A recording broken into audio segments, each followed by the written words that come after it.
Hi,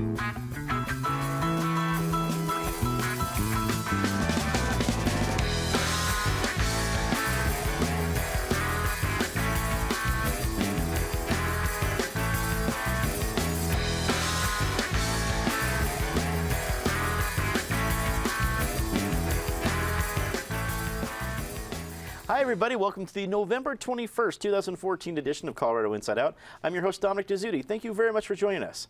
Let's get a quick take on Xcel Energy requesting a $157 million rate hike, while the Public Utilities Commission is recommending to cut the rate by $57 million. Patty Calhoun from Westward, the meeting that they had yesterday got off on a variety of weird tangents. You have one company asking for 3 times more than what the PUC thinks it should be cut. Where do we go from here? Well, if we could just capture all the hot air that was at that hearing yesterday, we would have no trouble cutting our utility rates. Good for the Public Utilities Commission to still continue keeping an eye on so that the consumers have someone who's advocating on their behalf. But as we've seen from that and from the oil and gas hearing yesterday, we are going to be talking a lot about energy, and it is going to get hot over the next few months. Certainly will. Craig Silverman, attorney with Silverman & Olivas and radio talk show host on KNUS. What do you think of, who do you think is going to win this one? Does the PUC hold all the cards, or can Xcel win this one? First of all, we need the heat with that cold spell that we had. So I don't know. It's hard to know who to root for here. Xcel versus PUC, that's like Russia versus China. But I'm for lower prices because it's expensive, and it seems to have gone up enormously, and I'm tired of paying those big bills. So put me down on the side of the PUC. Eric Sonderman, political analyst. They didn't make the argument yesterday, but the Xcel Energy was talking about the cost involved of converting a lot of their coal-fired plants to natural gas burning plants, talking about the whole environment side of things. But wanting 3 times more than what the PUC wants to cut, that's a big gap. What do you think? It's a huge gap based on your numbers. I think, I'm not a math guy, but we're $215 million apart. That's a substantial gap. My experience as an observer has always been that before Xcel files a major rate increase, that they at least had the skids, if not totally greased, at least a little bit greased. And it doesn't look like these skids are greased at all. The interesting part for me, Dominic, was Xcel was talking about the rate of return they need, and I think that's what on their investment, and that's what this disparity or this argument is largely about. And they're complaining about a 9% rate of return for a regulated utility with no competition. It's not like they're fighting for market share or anything that most businesses fight for. Give me a 9% rate of return, and I'll be a happy camper. Yeah, no kidding. They're not exactly competing with Netflix on this one. Penn Tate, attorney at Greenberg Traurig, also a former state lawmaker. Who's going to win this one? Does PUC hold all the cards here, or is there going to be some negotiation? Well, my hope is that Colorado consumers become the winner in this battle. I don't know if the PUC holds all the cards, but they've got a substantial portion of the deck in their hands. And Eric's right. This $214 million delta is astronomical. And I think through this process, Coloradans are going to learn a whole lot more about what it means to be an investor-owned utility, about who's getting paid based on how rates get set and how much we pay. And I think Eric has captured the essence of this battle perfectly. You know, you're an investor-owned utility. You're not fighting for market share. You are essentially a government-protected monopoly, and you want a 10% rate of return when most people can't get a % rate of return and money sitting in their bank accounts. This is going to be an interesting battle, and it brings up the adage, pigs get fed, hogs get slaughtered. Somebody's going to get slaughtered here. I like that one a lot. In an interview with CBS 4 this week, Governor John Hickenlooper said that he is open to a discussion about allowing teachers to carry concealed weapons in schools. The news comes on the heels of over 500 Colorado teachers taking advantage of free gun training at the Centennial Gun Club 2 weeks ago. Patty, this seemed like a significant announcement from Hickenlooper on this issue, but we were seeing a lot of footage, in fact, on Westward.com included, of lots of teachers taking advantage of this and wanting to take that extra step. Where does this go?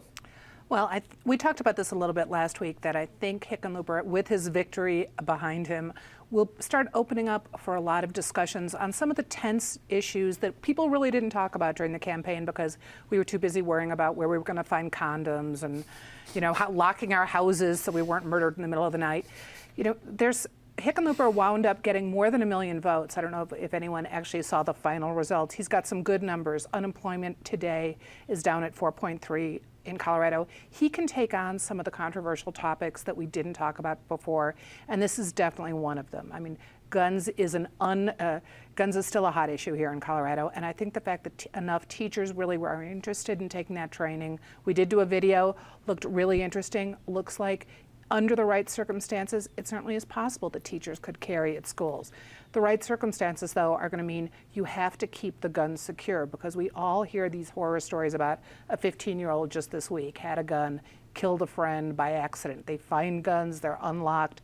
So the whole protocol is going to be a big issue, but that's part of the discussion too, and it looks like Hickenlooper's willing to have a discussion of that. We'll probably have some more discussions of the death penalty. Because of the legislature, we're going to have discussions of death, dignity in dying. There are going to be some really interesting, important topics that affect Colorado's future that I think people are going to be taking on in the next year. Craig, while John Hickenlooper came out and seemed like he was open to a discussion, which is a nice way to say it's not promising one way or the other, do you think he'll count on the Democrats in the House, who only have what I think is a 2-3 vote majority now? Will they do the dirty work for him and close this down, or do you think there's actually going to be a conversation about this? Oh, I think he's the leader, and a lot of them will follow the lead. They lost a lot of members over the gun issue, and this is kind of a continuation. Those sheriffs did not go away, and George Brockler, a rising star in Arapahoe County, I think he led this event at Centennial that a lot of teachers responded to. Now, look, I'm no David Kopel. In fact, we disagree about gun control, but even I can see the utility of some well-trained personnel in a school to react to a tragic situation. There are a lot of complications. There are tort law complications. There are going to inevitably be bad situations, just like having a gun in the home. It's not necessarily a panacea, and it can lead to domestic violence and accidents and those sorts of things.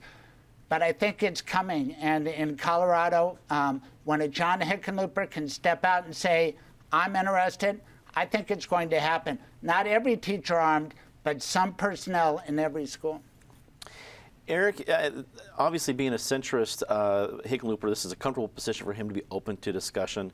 But do you think we're going to see some action on this from this being the kind of the moment where Republicans in the Senate saying this is our opportunity? I didn't hear John Hickenlooper endorse this. I heard John Hickenlooper say he was open to it. Now, tell me an issue that John Hickenlooper is not open to. I mean, the guy, he free associates, he shoots from the off the cuff a lot, and he's open to a discussion on a whole lot of things that doesn't necessarily mean they get to the finish line. I'll be interested, now that he has teed this up or put it in play, where he ultimately comes down, whether this is something he wants to embrace. I didn't know we were allowed to talk about these topics at the table without David present, but since you put it on the list here, Dominic, I have to say I'm dubious that this is the answer. Clearly there is a problem with increasing violence at schools, although the way the media covers these, and the media has no choice but to cover them, you still lose track of the statistics, which is any kid is much more likely by a quantum multiplier to be hurt in a zillion other ways, whether it's driving to school or walking across the playground or whatever, than in one of these horrific incidents. I think this is going to divide the ranks of teachers somewhat, because I think there are a whole lot of teachers out there who are leery of this idea, and I think it has a ways to go before it is totally ready for prime time, and we'll see. We'll see if the Dems in the State House shut it down or whether it has legs. Penn, if what do you think about the lawmakers right now, especially the Democrats in the House? Are they going to be open to getting into this, which it's going to be tough to talk about, regardless of what the governor's standpoint? But is this going to influence them to take up the conversation? I think It's going to be an interesting topic, and Eric's right. The governor's open to a lot of things, and I don't think there's anything wrong with being open to having the conversation because the issue is out there and in the forefront of some people's minds. I think we should be very skeptical about whether we will see legislation that changes the current legal framework at this time. There may well be a place for some sort of armed presence in a school, but many of us would argue it's not a teacher that should be armed in the school. It should be some sort of armed security or some other trained professional.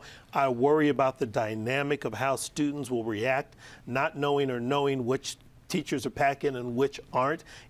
I think it just changes the entire educational dynamic. And the other political piece to be mindful of is, some people reacted to some of the gun control measures we've seen passed over the last few years, but what also happened in this election cycle that you can't lose sight of is of the legislators that got recalled over gun measures and their replacements who got elected lost their reelection this cycle. So I think that some of these measures are just too far to the extreme for the vast majority of Coloradans. And I think this concept may well be one, but the only way to know is to sit down and talk about it. And I don't think there's anything wrong with that.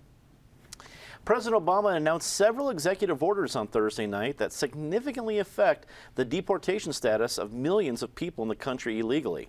Colorado U.S. Senator Michael Bennet was among a group of senators that signed a letter urging the president to act sooner than later to address immigration issues that was sent to the president earlier this week.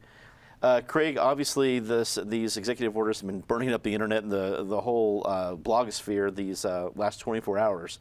What's your take on it and how it might affect Colorado? Well, there are a lot of undocumented workers in Colorado, and I'm happy for a lot of them, and I'm happy for their family members, but I'm sad for America, because to me, this is a breakdown in the rule of law, and the way that President Obama did it was shameless and arguably lawless. I do think he has the prosecutorial discretion to say, I'm not going to pursue these deportation cases, but when he starts handing out work permits, making affirmative actions, to me, that's a step too far. And to do it after the election, if it's popular, put it to the people before the election. And the worst thing is to do it before the new Congress is even seated. It's shameless. It goes against what he has been saying for years about it being lawless. And I think this is a low moment in America. And yes, you can cite the precedent of Reagan and Bush modifying immigration laws signed by Congress because they needed little fixes or interpretations.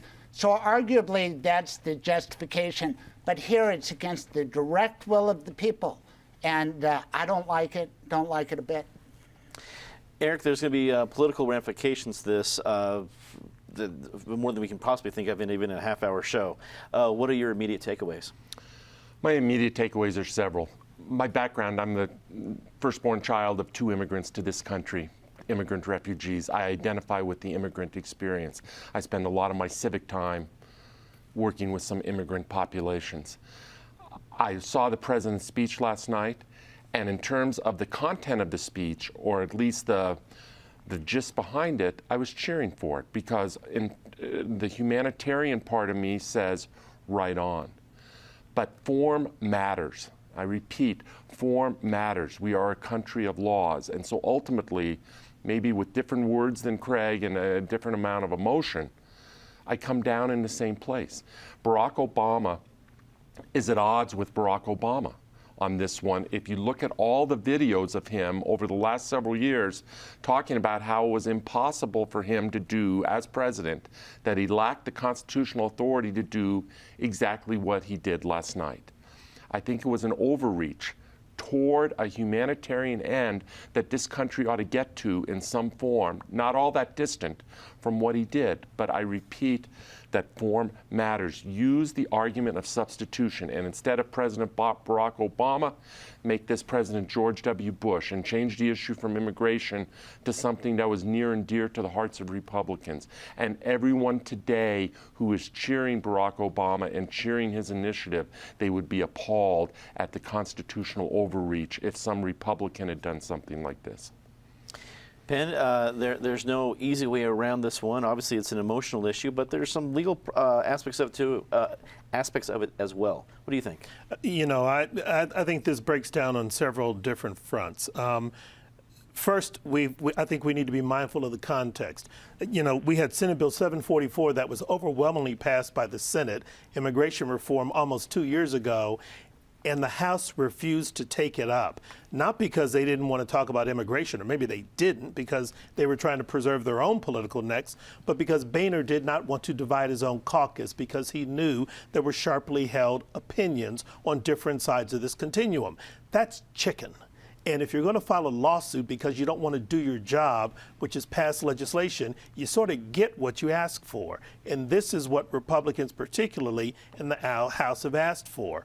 What the president has done, I think, is consistent with the rule of law. There are articles out there from a variety of law school professors around the country who have said clearly this is within the prerogative of the president's power.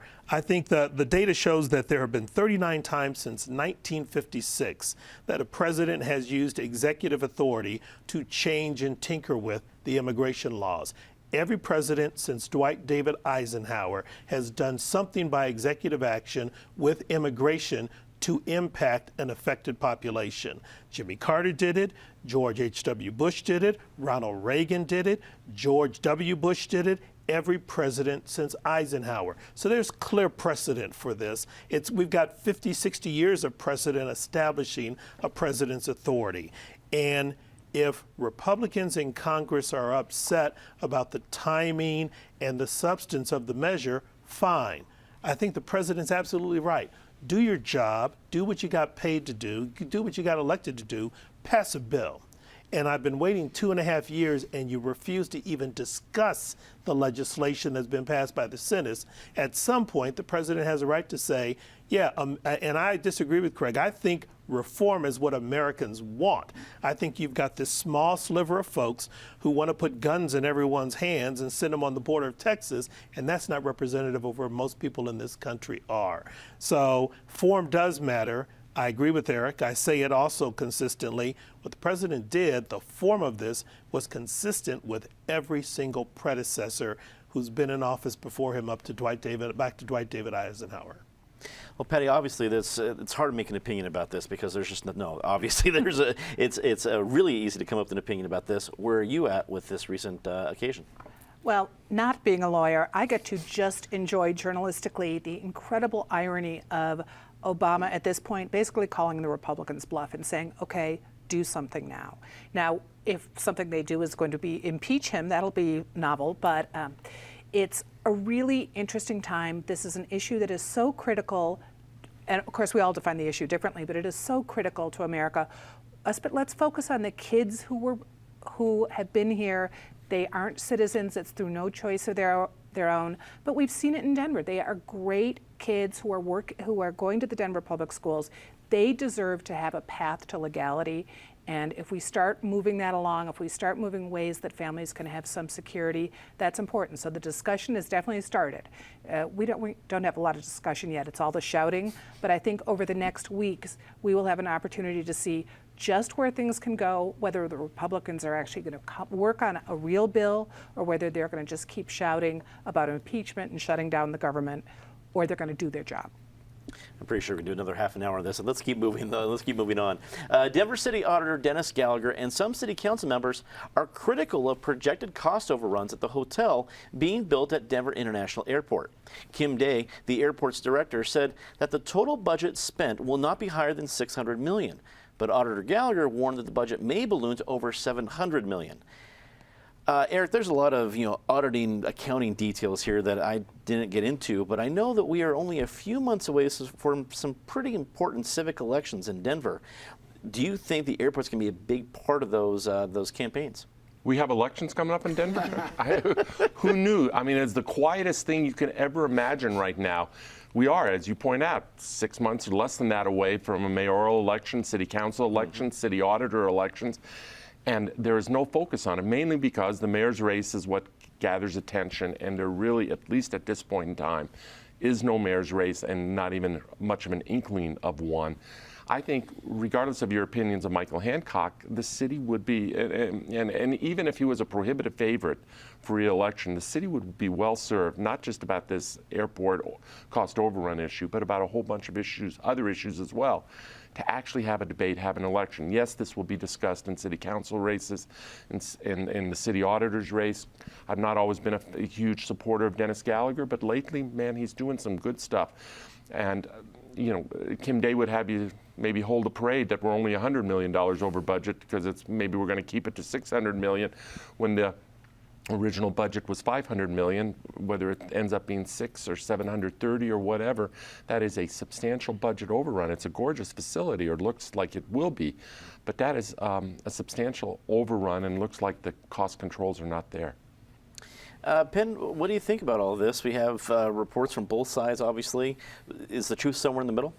Well, I think the truth is either somewhere in the middle or in the eyes of the speaker. You know, one of the difficult things about a major capital project like this is you have your original planned budget. Then when you modify the project, you have a modified budget. Then when you add some more things because everybody agrees that you need to add some more things, you have a modified budget. And so part of this debate is over what is the budget. Well, the budget is what it is at any given point in time. And you can compare the budget now to what it was anticipated to be 5 years ago when you first thought of the idea, but it's got to have some infusion of reality. I think what's most important is that what's being built is what people in the city and county of Denver think needs to be built, that there are cost controls and management controls of the project so that money doesn't get spent needlessly and wastefully, and that it get delivered on time. But I think the auditor has the right to bring these issues up, and I think Kim Day also has the right to defend her position and articulate why the project looks the way it does. You know, we've got a remarkable asset in DIA. It's been well managed, it's been well run, and frankly, it's been a cash cow for the city and for the state and the region. So at some point, you've got to make an investment in some of these assets, and I think this is a smart investment. But managing how we do it is important, and I think there's nothing wrong with these debates continuing to make sure that it's managed properly. Patty, what do your journalistic spidey sense say about this one? That we will keep talking about this, because you have to look at the original DIA, how incredibly behind on timing that was, and how much that budget got busted. And it's true, it has been a cash cow for the city. It's worked, but that doesn't mean that Dennis Gallagher shouldn't keep a very close eye on this. You have to really enjoy how he's enjoying his last job in public office, just keeping such a close eye on it, on the city. And good, because we need to have discussion not just about this, but so many other issues in the city. He's at the forefront on the I-70 discussion and where it'll go, through how it'll be expanded through Globeville. We have the stock show discussion, which is going to heat up next month. We have the performing arts complex discussion that it's going to heat up. And I think the new city council candidates and reps, they're going to be talking about this. We're going to have a lot of discussions until May. Craig, where do we go with this one? We'll talk about an old poll. Dennis Gallagher, what a character. And it's Dennis Unplugged, and I think he is an honest broker. But, you know, cost overruns aren't going to cost anybody their job at DIA, and least of all, Mayor Hancock. The only thing that could ruin DIA or Hancock is corruption. And so far, there's not a hint of corruption. But as Patty is my witness, I wrote down cash cow before you guys started talking about it. But I'd also say it's a bit of a honeypot. And so you have to worry about people getting greedy with all that money involved. And thank God for Dennis Gallagher looking out for us. Hear, hear. Let's get to our favorite part of the show, Disgrace of the Week. Patty, as always, start us off. Well, my disgrace is of the last century and a half. We are coming up on the anniversary of the Sand Creek Massacre, and the state has a lot of good events that are connected with it. They're doing some great educational programs. I saw Ben Nighthorse Campbell Wednesday night talking about how he pushed through making it a National Historic Site. Anyway, the run will be on November 30th, starting in Eads, and there will be a celebration at the state capitol on December 3rd. So it is a good time to acknowledge this bad history in Colorado. And DU just put out a big report about that too, as well, on right? John Evans, yeah. Mm-hmm.